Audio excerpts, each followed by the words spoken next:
Good afternoon students, my name is Manish Katara. और अभी इस क्लास में हम जियोग्राफी स्टार्ट करेंगे। ये जियोग्राफी आरएस एग्जाम्स के लिए है। आरएस एग्जाम में प्री में भी जियोग्राफी है और मेंस में भी जियोग्राफी है। तो जियोग्राफी सब्जेक्ट पढ़ने की जो हमारी स्ट्रेटेजी है वो थोड़ी अलग रहेगी। इसमें क्या होगा, हम फैक्चुअल चीजें भी पढ़ेंगे ताकि प्रीलिम्स के लिए काम आए, और इसमें हम आंसर राइटिंग भी साथ साथ में करेंगे ताकि मेंस के लिए भी काम आए। मतलब एज अ फाउंडेशन बैच हम प्री और मेंस को साथ लेके चलेंगे। ज्योग्राफी को पढ़ने का तरीका थोड़ा अलग होगा। इसमें हमको इन्फोग्राफिक्स जो स्लाइड्स हैं वो यूज करेंगे, इसमें पीपीटी भी यूज करेंगे, क्योंकि इसमें जो मैप है या इसमें जो डायनामिक्स हैं वो हमको विजुअल रिप्रेजेंटेशन में दिखानी होंगी, और उनको दिखाने के लिए इंटरनेट या पीपीटी से बढ़िया कोई तरीका नहीं हो सकता। ठीक है, इसमें चीजें याद रखने से ज्यादा समझना जरूरी है। अगर आपकी विजुअल मेमोरी, जैसे आपने अगर समझने की कोशिश की, कोई फिगर देखा है ना, कोई डायग्राम देखा, कुछ मैप देखा, उसमें अगर आपने चीजों को याद रखने की कोशिश की ना, तो आपको आपकी आंसर राइटिंग बहुत इंप्रूव हो जाएगी। इसमें रटने के लिए चीजें बहुत कम होंगी, आपको याद रखना इसमें विजुअल मेमोरी पर डिपेंड करेगा आपकी पे, कि आपने चीजों को किस तरह से देखा, किस तरह से सुना, तो आपको कितने टाइम तक याद रहेंगी। तो इसमें आपको मैप प्रैक्टिस भी करवाई जाएगी, क्वेश्चंस भी करवाए जाएंगे, लेकिन इसमें आपका जो मेन फोकस पीपीटी या इन्फोग्राफिक्स जो इमेजेस दिखाई जाएंगे उन पर रहेगा। उनके आधार पर ही आपको प्रीलिम्स का और मेंस का सिलेबस करवाएंगे, और उसके साथ साथ आपको आंसर राइटिंग की प्रैक्टिस भी कर पाएंगे। ठीक है, तो चलो इसका एक टॉपिक स्टार्ट करते हैं जिसका नाम है जलवायु या क्लाइमेट। तो पहले तो हम ये समझने की कोशिश करते हैं कि जलवायु या क्लाइमेट होता क्या है।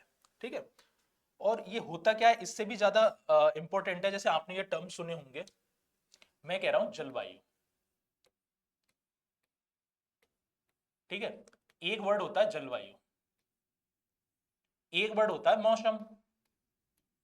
तो दोनों सेम होते हैं क्या, ये समझना जरूरी है। देखो, जैसे हर चीज की वोकेबलरी होती है, जैसे हमने लॉ में वोकेबलरी पढ़ी, ऐसे हम ज्योग्राफी के भी कुछ टर्म्स पढ़ेंगे पहले, है ना। कोई भी टॉपिक शुरू करने से पहले उसकी टर्मिनोलॉजी पढ़ेंगे। अगर टर्मिनोलॉजी आपके बेसिक्स क्लियर है तो आपकी आंसर राइटिंग बहुत बेहतरीन हो जाएगी, आपके फैक्चुअल कॉन्सेप्ट बहुत बेहतर हो जाएंगे। आजकल जिस तरह से आरपीएससी का पैटर्न है, या आप यूं कह लो यूपीएससी का भी जो पैटर्न है, वो वर्ड प्ले करती है। वर्ड प्ले का मतलब पूरा क्वेश्चन आपका पढ़ा हुआ होगा, लेकिन उसमें से एक शब्द ऐसा होगा जिसको आप एग्जाम की नर्वसनेस मान लीजिए, एंजाइटी मान लीजिए, या बहुत जल्दबाजी मान लीजिए, उसमें पढ़ के आपको मिसकंसेप्शन आ जाएगा। जैसे जलवायु और मौसम, ये दोनों वर्ड व्यवहारिक ज्ञान में सुनने में एक जैसे लग रहे हैं कि यार एक ही तो बात है, यार कि जलवायु कैसी है, मौसम कैसा है, और क्या चल रहा है, ये जैसे हम पूछते हैं हाँ सब बढ़िया। तो देखो, ज्योग्राफी के हिसाब से पढ़ेंगे। अब हम ना व्यवहारिक ज्ञान के हिसाब से नहीं पढ़ रहे, व्यवहारिक ज्ञान को ज्योग्राफी से जोड़ देंगे, लेकिन जो मिथ होंगी उनको हटाएंगे, और जो रियल कॉन्सेप्ट होगा उसको समझेंगे। जैसे मौसम क्या है, मैं एक बेसिक सा क्वेश्चन समझो, जैसे मैं आपको पूछूं, और आज मैं अंदर स्टूडियो में खड़ा होकर क्लास ले रहा हूं, मैं किसी को पूछता हूं, मैनेजर को फोन करता हूं कि सर बाहर मौसम कैसा है, तो वो बोलेंगे बारिश हो रही है। ठीक है, उन्होंने बोला बारिश हो रही है बाहर। ठीक है, मैंने कहा ओके यार, अभी तो बारिश हो रही है, बाद में घर जाते हैं। क्लास चल रही है, मैंने आधे घंटे बाद फिर फोन किया कि सर अभी मौसम कैसा है, वो बोलेंगे अरे बारिश एकदम रुक गई, अभी तो एकदम धूप निकल रही है। तो मैंने कहा यार बस एक घंटे आधे घंटे में मैंने कॉल किया, और एक घंटा ही मान के चलो, एक घंटे बाद धूप निकल गई, कमाल की बात है। फिर मैंने कहा चलो ठीक है, फिर मैंने मेरी क्लास एक घंटे और चली, फिर एक घंटे बाद कॉल किया तो वो कह रहे कि सर धूप अभी तो बिल्कुल, मौसम एकदम ठंडा हो गया, मौसम में एकदम ठंडा हो गया। तो मैं कह रहा हूं यार, मात्र 2-3 घंटे हुए क्लास लेते हुए, मात्र 3 आवर हुए मुझे क्लास लेते हुए, कभी तो आप कह रहे हो बारिश हो रही है, कभी आप कह रहे हो धूप निकल रही है, कभी आप कह रहे हो धूप में गर्मी भी बहुत है, और अभी आप कह रहे हो ठंड हो रही है। तो ये क्या चीज है, इतनी जल्दी जल्दी चेंज हो रहा है, ये क्या चीज है। तो जो चीज बहुत रैपिडली चेंज होती है, या यूं कह लो हर दिन चेंज हो सकती है, या हर 3 से 4 घंटे में चेंज हो जाती है, उसी को मौसम कहते हैं। तो मौसम क्या हुआ, जो बहुत फ्रिक्वेंट चेंज हो जाए। जैसे सुबह मौसम क्या है, सुबह थोड़ी ठंड रहती है, अभी के हिसाब से बात करें। दोपहर में क्या हो जाता है, बहुत गर्मी हो जाती है। शाम के टाइम फिर थोड़ी सी ठंड हो जाती है। रात को मान के चलो थंडर स्टॉर्म आ गया, तो फिर बारिश हो गई। तो पूरे दिन ये रोटेशन चल रहा है, मौसम बदल रहा है। तो अगर मैं किसी को सुबह पूछूं और शाम को पूछूं तो मौसम बिल्कुल कंप्लीटली डिफरेंट हो सकता है, कोई बड़ी बात नहीं है। तो मैं मौसम को अगर एक एक शब्द में बोलना चाहूं तो मैं इसको रैपिड चेंज बोल सकता हूं, रैपिड चेंज बोल सकता हूं, है ना। त्वरित बदलाव, मतलब हर घंटे बदल सकता है, या दिन में 3-4 बार भी बदल सकता है। ये तो हो गया मौसम। अब जलवायु क्या होती है, जिसको हम क्लाइमेट बोलते हैं। देखो, जैसे आपने बहुत ये टर्म्स पढ़ी होंगी, राजस्थान की जलवायु कैसी है, या भारत के संदर्भ में पढ़े तो भारत की जलवायु कैसी है, भारत का क्लाइमेट कैसा है। तो क्लाइमेट क्या होता है, क्लाइमेट एक दिन में नहीं बनता, ठीक है, 2 दिन में भी नहीं बनता, 3 दिन में भी नहीं बनता, 3 साल में भी नहीं बनता। ये एक ग्रेजुअल प्रोसेस है, एक बहुत लंबी प्रोसेस है, लगभग लगभग 25 से, अगर मैं 30 साल की बात करूं ना, 25 से 30 साल में जाके जो किसी स्थान विशेष की परिस्थितियां होती है ना मौसम की, उसी को जलवायु कहते हैं। यानी कि मैं किसी जगह पे 30 साल से रह रहा हूं, मैं रोज ऑब्जर्व करता हूं, मैं 30 साल से ऑब्जर्व कर रहा हूं, 25-30 साल से क्या होता है, तब मैं जाके जिस कंक्लूजन पे पहुंचूंगा उसको मैं जलवायु बोलूंगा। इसलिए इसको मैं बोलूंगा ग्रेजुअल, है ना, या लॉन्ग टर्म। तो अगर मैं 30 साल तक मौसम का स्टडी करता जाऊं और उसका जो एवरेज निकालूं, उसका जो कंक्लूजन निकालूं, उसको मैं बोलूंगा जलवायु। तो देखो, मौसम में और जलवायु में रात दिन का अंतर है। मौसम जहां दिन में 3 बार चेंज हो सकता है, जलवायु वहां 30 साल में भी चेंज नहीं हुई। सोचो, जैसे चलो बात करते हैं, मैं राजस्थान की बात करता हूं, चलो, है ना, राजस्थान में जनरली क्या परसेप्शन है कि बहुत गर्मी पड़ती है, ठीक है। तो राजस्थान में गर्मी पड़ना क्या मौसम है या जलवायु है, आप सोच के बताइए। देखो, ये अगर एक पॉइंट ऑफ टाइम पे बात करूं तो पॉइंट मौसम भी हो सकता है, जलवायु भी हो सकती है। लेकिन मान के चलो अभी गर्मी पड़ रही है, शाम को बारिश हो गई, तो मौसम तो चेंज हो गया, क्या शाम को जलवायु भी चेंज हो गई? अच्छा, रात को मान के चलो राजस्थान में ठंड पड़ती है, तो इसका मतलब राजस्थान की जलवायु ठंडी हो गई? नहीं, वो मौसम है। देखो, राजस्थान की जलवायु में मान के चलता हूं शुष्क है, ठीक है, या गर्म है। एक बार के लिए जनरल टर्म मानते हैं कि राजस्थान में गर्मी पड़ती है, इसकी जलवायु गर्म है। इसका मतलब क्या है कि अमूमन यानी सामान्यतः यहां पे गर्मी पड़ती है, और आज से नहीं पड़ रही, पिछले सालों से पड़ती आ रही है, ठीक है। तो राजस्थान की जलवायु गर्म हो गई, लेकिन मौसम कुछ भी हो सकता है बारिश हो रही हो, ठंड पड़ रही हो, ठीक है, ओले गिर रहे हो सकता है गर्मी ही हो, कुछ भी हो सकता है। तो अब आपको जलवायु और मौसम में अंतर समझ में आया होगा। तो ये जो बेसिक टर्मिनोलॉजी है, अगर ये समझ में आ गई तो हमारे बहुत सारे कॉन्सेप्ट क्लियर हो जाएंगे, ठीक है। अब यार, किसी भी जगह की जलवायु मान के चलो, जैसे चलो अपन बात करते हैं कि जलवायु तो सर हमने पढ़ ली, पर ये जलवायु कैसे बदल रही है, क्या हो रहा है जलवायु में, क्या अंतर आ रहा है ना, किन चीजों पर डिपेंड कर रही है, वो अपन देखते हैं। जैसे चलो मैं भारत की बात कर लेता हूं, ये क्या है अपना इंडिया का मैप है, ठीक है। इंडिया से तो सब रिलेट कर पाएंगे, ठीक है, इंडिया से सब रिलेट कर पाएंगे ना। देखो, इंडिया में देखो क्या होता है, इंडिया में क्या है, इंडिया में ये है कि ये मेरा जो प्रदेश है, जैसे आपने सबने देखा होगा जम्मू एंड कश्मीर, इस एरिया में, इस वाले जो एरिया में, इसके ऊपर ऊपर यहाँ क्या है, यहाँ ठंड पड़ती है ना, यहाँ कोल्ड रहता है। इस वाले एरिया में, सदर्न वाले एरिया में क्या होता है, हॉट रहता है हमेशा। और जो मीडियम वाला एरिया, ये बहुत जनरल बात कर रहे हैं अभी हम, स्पेसिफिक तो हम पढ़ेंगे किस तरह से इसको क्लासिफाइड किया गया है, इसका वर्गीकरण किसने किया, कैसे किया, कहां पे एग्जैक्टली क्या होता है, एक हम बिल्कुल जनरल जनरल बात कर रहे हैं, और यहाँ पे लगभग दोनों तरह के मौसम ऑब्जर्व हो जाते हैं, ठीक है। तो ऐसा क्या होता है कि इसमें इतना चेंज आ रहा है कि ऊपर ठंडा नीचे गर्म, और ऊपर ठंडा ही क्यों है, नीचे गर्म ही क्यों है, नीचे ठंडा क्यों नहीं है, ऊपर गर्म क्यों नहीं है? मैं जलवायु की बात कर रहा हूँ, मौसम तो बदल सकता है, ठीक है। तो कुछ तो फैक्टर रहे होंगे जिनके आधार पर ये इतना ठंडा है, आज से नहीं हमेशा से, हिमालय पर्वत हमेशा से ठंडा है। तो ऐसा वहां क्या है जिस पर, किस चीज पर डिपेंड कर रही हैं ये सारी चीजें कि इतनी ठंड पड़ रही है? तो चलो आओ उनको थोड़ा सा समझने की कोशिश करते हैं। देखो,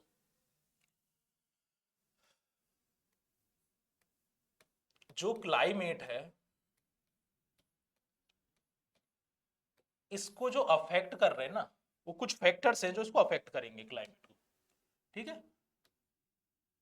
फैक्टर्स अफेक्टिंग, क्या फैक्टर अफेक्ट कर रहे हैं, इसकी एक ट्रिक बना लेते हैं ना, लैंड फॉर्म्स।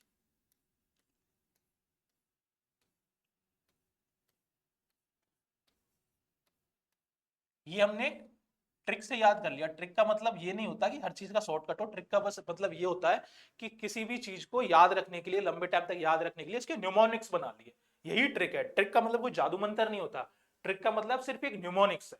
न्यूमोनिक्स का मतलब क्या होता है, किसी भी बड़े जो स्टेटमेंट है या किसी भी चीज की जो शुरुआत है उसका कुछ हिस्सा याद रख लो, उससे बाकी का हिस्सा याद आ जाए। जैसे लैंड फॉर्म्स, ये वो फैक्टर्स हैं जो क्लाइमेट को अफेक्ट करते हैं। अभी हम समझने की कोशिश कर रहे हैं ना कि किसी भी जगह का क्लाइमेट वैसा ही क्यों है, किसी भी जगह का क्लाइमेट ठंडा ही क्यों है, गर्म ही क्यों है ना, उस तरह से। तो जैसे सबसे पहले एल की बात करते हैं, इसमें एल न्यूमोनिक्स क्या दिखाएगा, लैटिट्यूड। लैटिट्यूड क्या होता है, हिंदी में क्या बोलते हैं, अक्षांश। अक्षांश, ठीक है।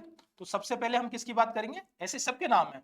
ए का मतलब ऑल्टीट्यूड हो गया है ना, एन का मतलब नियरनेस टू सी लेवल। वो जैसे जैसे एक एक हम एक एक फैक्टर पढ़ते जाएंगे उसकी फुल फॉर्म भी पढ़ते जाएंगे, ठीक है। तो सबसे पहले इसको क्लाइमेट को अफेक्ट कौन कर रहा है, लैटिट्यूड यानी कि अक्षांश। अब सबसे पहले तो बात ये आती है वही टर्मिनोलॉजी कि यार व्यवहारिक भाषा में, आम बोलचाल की भाषा में हम ऐसा वर्ड तो हमने कभी सुना ही नहीं, लैटिट्यूड क्या होता है, अक्षांश क्या होता है। मैं तो ये मान के चल रहा हूँ किसी को नहीं पता, पता है बहुत अच्छी बात है। तो पहले ये तो देख ले अक्षांश है क्या, तभी तो हम निष्कर्ष पे पहुंचेंगे कि इससे अफेक्ट हो रहा है नहीं हो रहा, ठीक है। तो चलो देखते हैं पहले कि ये है क्या, ये ना, ठीक है, इंपोर्ट कर लेते हैं।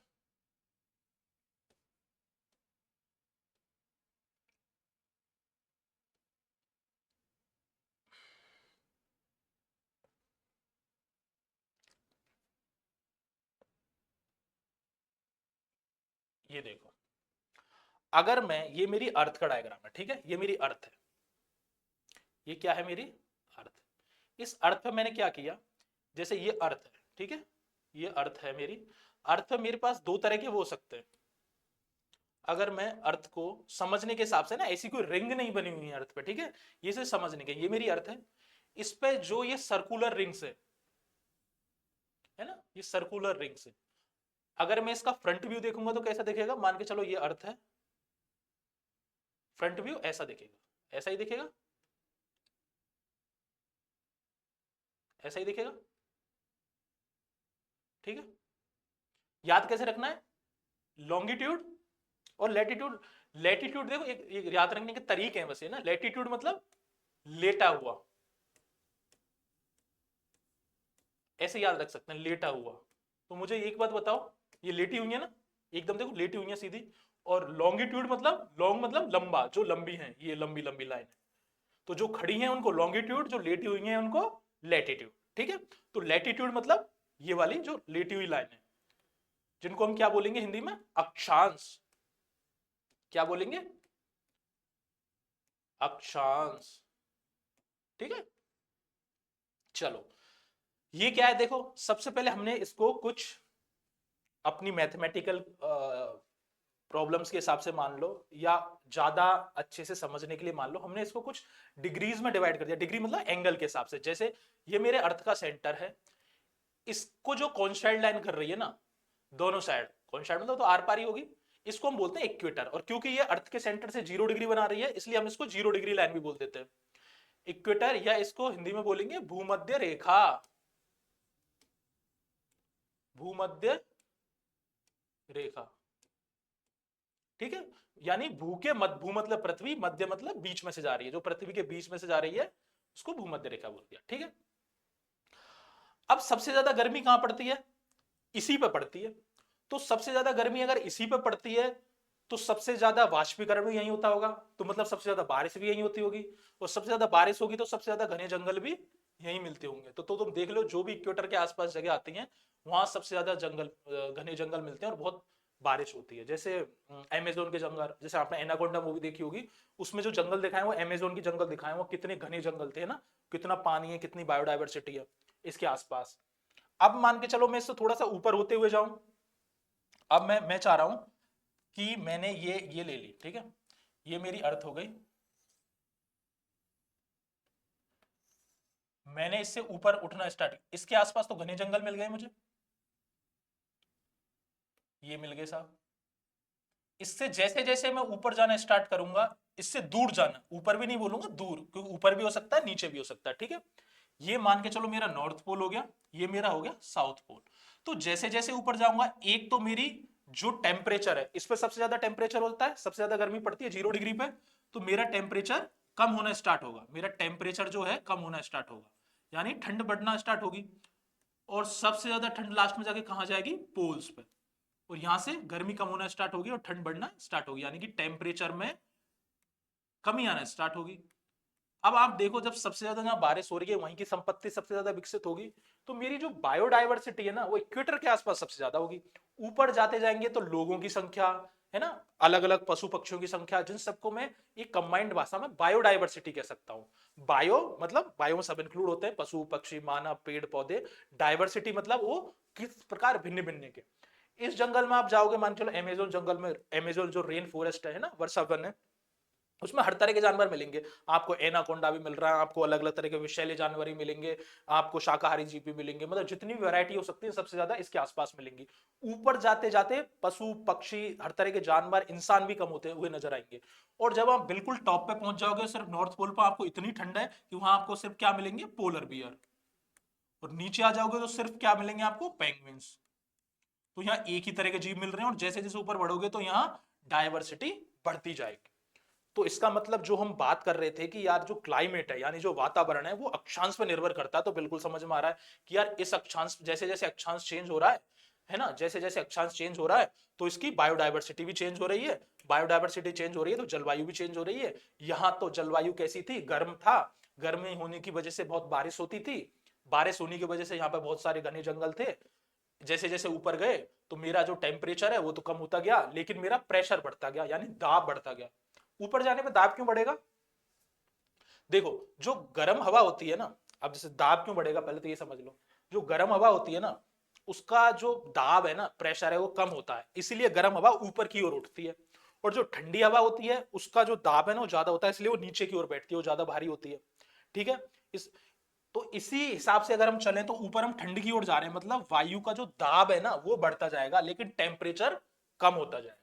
ठीक है। और क्या होगा, बायोडायवर्सिटी कम होती जाएगी, और क्या हो जाएगा, मेरे क्लाइमेट में चेंज आना स्टार्ट होगा। तो इस डायग्राम से अगर हम ये क्या कंक्लूजन ला सकते हैं क्या, कि मेरी जो डिपेंडेंसी है किसके ऊपर, मेरी जो डिपेंडेंसी अक्षांश के ऊपर, वो क्लाइमेट की होनी चाहिए, नहीं होनी चाहिए, बिल्कुल होनी चाहिए। अब इसको थोड़ा सा हम इसके, ये है क्रॉस सेक्शन एरिया से भी देख लेते हैं। जैसे ये मैंने अगर सेंटर ऑफ अर्थ माना, ठीक है, ये मेरा सेंटर ऑफ अर्थ है, तो ये मेरा क्या हो गया, ये मेरा सेंटर ऑफ अर्थ है, ये मेरी हो गई इक्वेटर। अब जैसे उसमें तो आपको ऐसे ये सीधी दिखती है लाइन, है ना, क्योंकि ये फ्रंट व्यू है, लेकिन असली में तो जो मेरी अर्थ है वो कौन सी शेप है, ओवल शेप। तो ओवल शेप में असली में आप देखोगे तो ऐसी है, इक्वेटर है। ठीक है, इक्वेटर को 0 डिग्री लैटिट्यूड भी बोल सकते हैं, क्योंकि सेंटर के साथ 0 डिग्री का एंगल बनाती है। ठीक है। जैसे जैसे ये सारी लाइंस है ना, ये सारी लाइंस ये 10 डिग्री आ गई, ये 20 डिग्री आ गई, 30 40 ऐसे 90 पे ये जाके साउथ पोल हो गया। ऐसे ही ऊपर भी यहीं से बढ़ेगा, 30 डिग्री 40 डिग्री, फिर ऊपर जाके मैक्सिमम 90 डिग्री, 90 डिग्री पे क्या आ जाता है, नॉर्थ पोल, या जिसको 90 डिग्री लैटिट्यूड भी बोल सकते हैं। तो नॉर्थ पोल 90 से स्टार्ट होता है, कम कम होते होते 0 पे सेंटर ऑफ अर्थ आ जाता है, जिसको इक्वेटर 0 डिग्री बोलते हैं। सेम ऐसे ही 0 डिग्री से बढ़ता हुआ साउथ पोल पे 90 डिग्री, इसको 90 डिग्री साउथ लैटिट्यूड बोल देंगे। ठीक है। अब दोनों साइड 90 कैसे हो गया, अरे वो नॉर्थ साइड का है, ये साउथ साइड का है, तो एंगल तो दोनों साइड बढ़ रहे हैं ना, ये इसका क्रॉस सेक्शन एरिया है। ठीक है। तो ये समझ में आया। तो मैं ऐसे भी तो ये कह रहा है ये सारी लाइनें पैरेलल होती हैं, तो ये जितने भी लैटिट्यूड होंगे ये सारे पैरेलल होंगे, ये रे पैरेलल। अब आप कहोगे अरे सर पैरेलल कहाँ, ये तो थोड़ा सा टेढ़ा दिख रहा है, ये देखो ये तो ऐसे घुमाव है, ये बिल्कुल सीधी है। तो बच्चों ये ना फ्रंट व्यू से ऐसा दिख रहा है, अगर आप ओरिजिनल देखो ग्लोब में देखो, इसलिए ये वाला मैंने इमेज लगाई है, ये इसके साथ कर्व में ही पैरेलल है। इसको विजुलाइज करना 3D में ही आसान है, 3D में ही आपको पैरेलल दिखेंगी, ये देखो ऐसे। सेम है ये देशांतर लाइन, आपको लग रही है कर्व है, लेकिन अगर मैं इसको इस पे दिखाना चाहूं तो एक ये सीधी, ये आपको टेढ़ी दिखेगी, लेकिन ये भी सारी ऐसी हैं। ठीक है। समझ में आया कैसे याद रखेंगे? लैटिट्यूड मतलब लेटी हुई यानी कि मतलब हॉरिजॉन्टल, लॉन्गिट्यूड मतलब लंबी यानी कि ऊर्ध्वाधर। समझ में आया? तो सबसे पहले तो लैटिट्यूड और लॉन्गिट्यूड का कॉन्सेप्ट क्लियर हुआ। तो इससे हमने ये क्लियर भी कर लिया कि जो हमारी जलवायु है वो लैटिट्यूड पर डिपेंड करती है। बिल्कुल करती है। चलो, अगर करती है, आपको ये समझ में आया, तो एक आपसे सवाल पूछते हैं। मुझे एक बात बताओ, अगर ऐसे ही डिपेंड कर रही है, चलो आपका पीवाईक्यू भी पूछ लेते हैं, एग्जाम में आया क्वेश्चन पूछ लेते हैं, देखते हैं कितनी समझ है।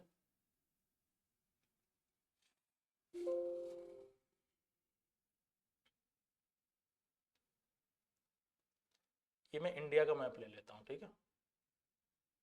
ये मेरे पास इंडिया का मैप है। मुझे एक बात बताओ, अभी हमने पढ़ लिया कि लैटिट्यूड पे डिपेंड करती है। एक मैं इसमें लैटिट्यूड बना रहा हूं पहले, है ना?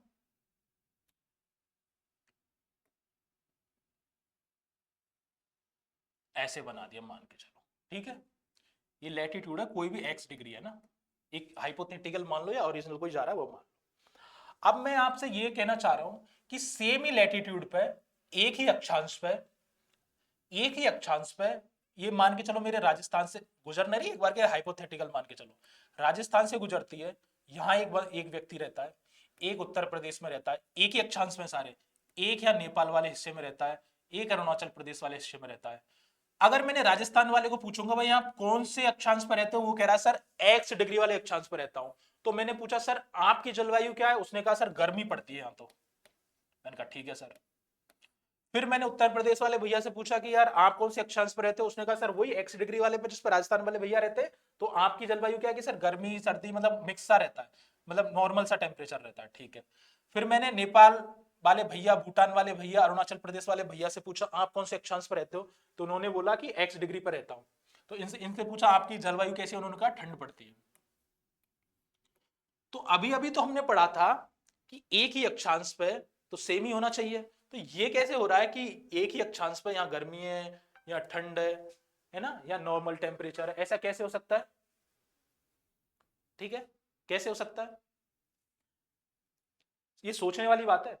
अक्षांश के साथ साथ इसमें देशांतर भी हैं, इसमें लॉन्गिट्यूड भी है, वो तो चेंज हो रहा है ना इसका। एक लाइन यहां से जा रही होगी, एक लाइन यहां से जा रही होगी, एक लाइन यहां से जा रही होगी। तो इस पे भी तो डिपेंड, ये भी तो आगे बढ़ रहा है ना।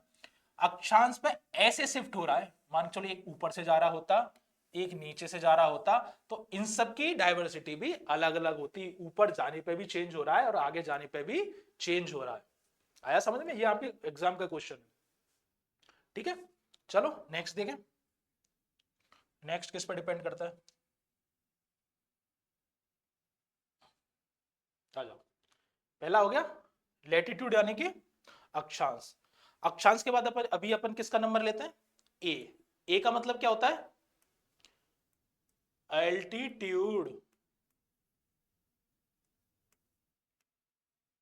ठीक है? ऑल्टीट्यूड क्या होता है? उसकी ऊंचाई। हाइट नहीं बोलेंगे, देखो ज्योग्राफी के केस में ये जो हाइट है ना, जैसे हाइट का ही सिनोनिम है ये, जो हाइट है यानी ऊंचाई है, उसी को ऑल्टीट्यूड बोलते हैं, कितना ऊंचा है ना। अल्टीट्यूड मतलब ऊंचाई। लेकिन उसके लिए जैसे टर्मिनोलॉजी अपन ने लॉ में पढ़ी थी ना कि इसको यही बोलना है, ऐसे ही ज्योग्राफी के केस में इसको हमको ऑल्टीट्यूड ही बोलना है, इसको हम हाइट, है ना, इस वर्ड को यूज नहीं करेंगे, है ना? ठीक है, चलो ऑल्टीट्यूड की बात कर लेते हैं। तो यार ऑल्टीट्यूड पे एक बार ना कुछ चीजों को अपने सामान्य ज्ञान से भी सोचने की कोशिश किया करो। क्या ऑल्टीट्यूड से क्लाइमेट का कोई फर्क पड़ता होगा? पड़ता होगा? चलो देखते हैं पड़ता है नहीं पड़ता। तो मुझे एक चीज बताओ, पड़ता नहीं पड़ता भी देखते हैं। इसको ऐसे देखते हैं ना,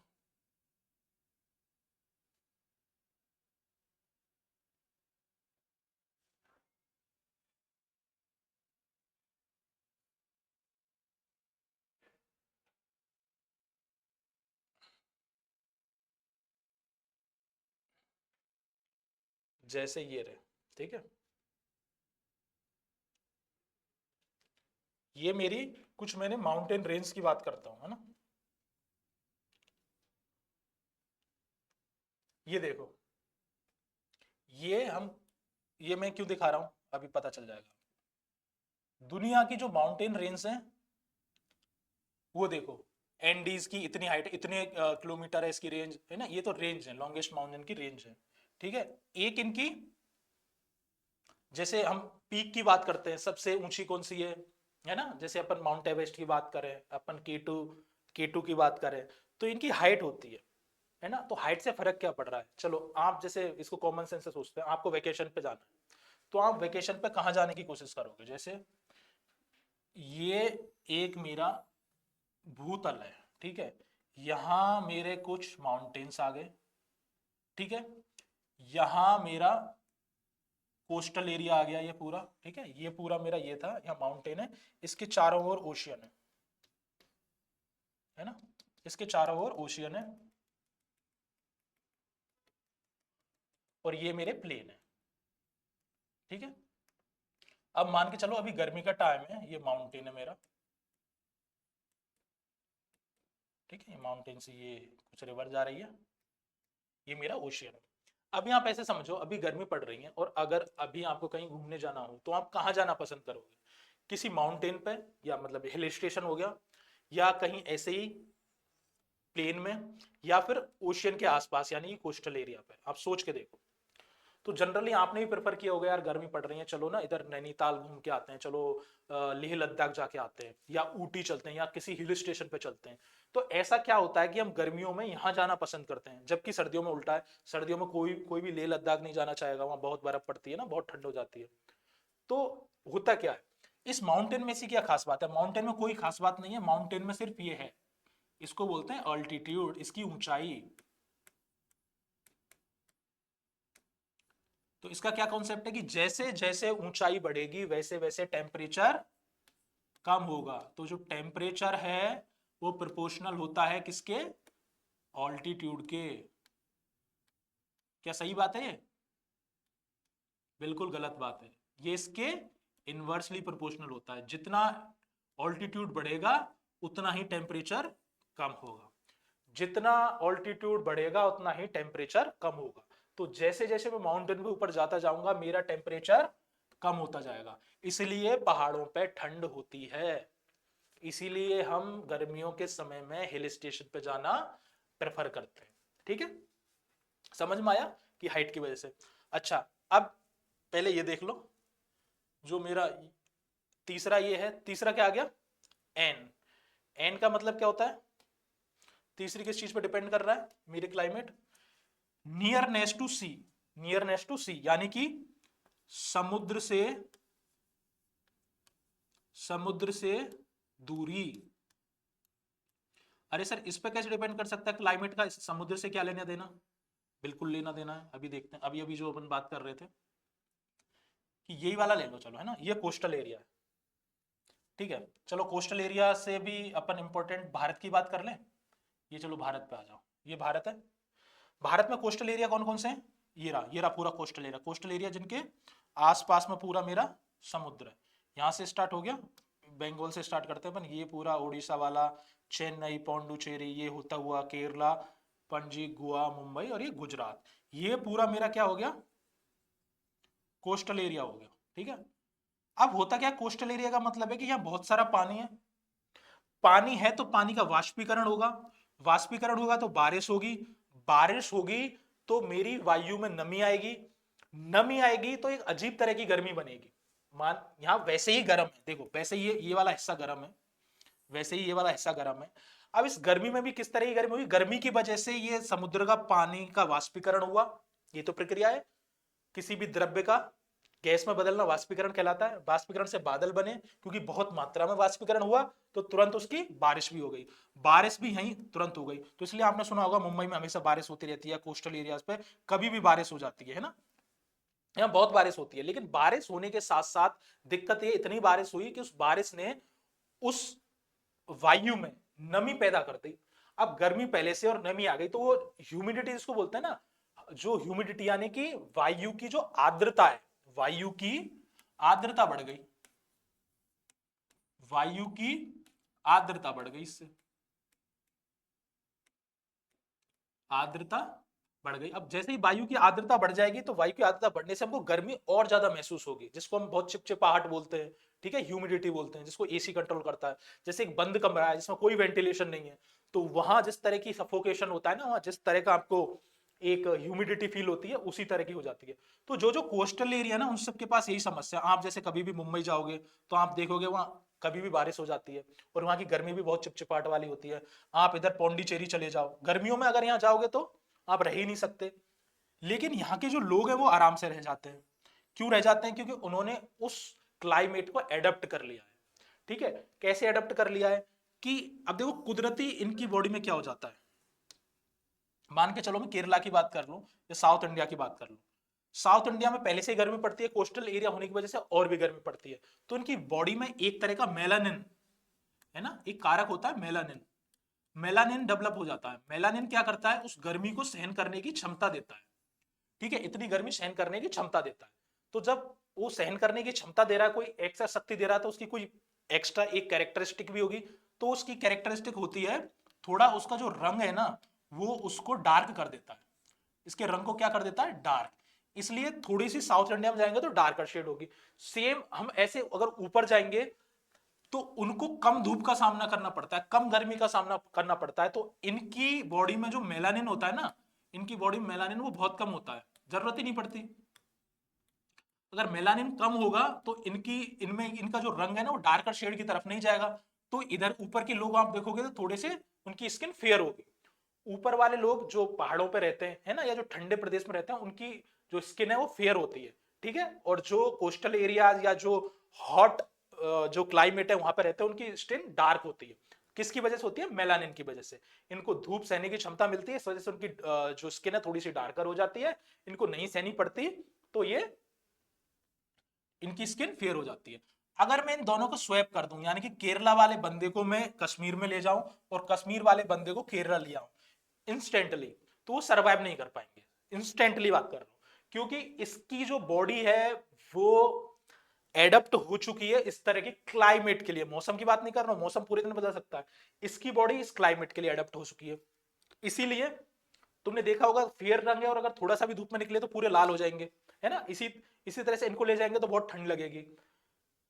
तो होता क्या है कि जो क्लाइमेट है वो हमारी फिजिकल स्ट्रक्चर पे भी बहुत चेंज करता है। अगर कोई बॉर्न अप ब्रॉट अप एक ही जगह पे है, बॉर्न अप ब्रॉट अप का मतलब वो 20-25 साल एक जगह रहा है, तो उसकी बॉडी में भी उस जगह की पर्टिकुलर जगह के क्लाइमेट के भी चेंज एडप्ट करने लग जाती है ना। इस तरह से क्लाइमेट का इफेक्ट सिर्फ लैंड फॉर्म्स पे नहीं होता, ह्यूमन बॉडी पे भी होता है।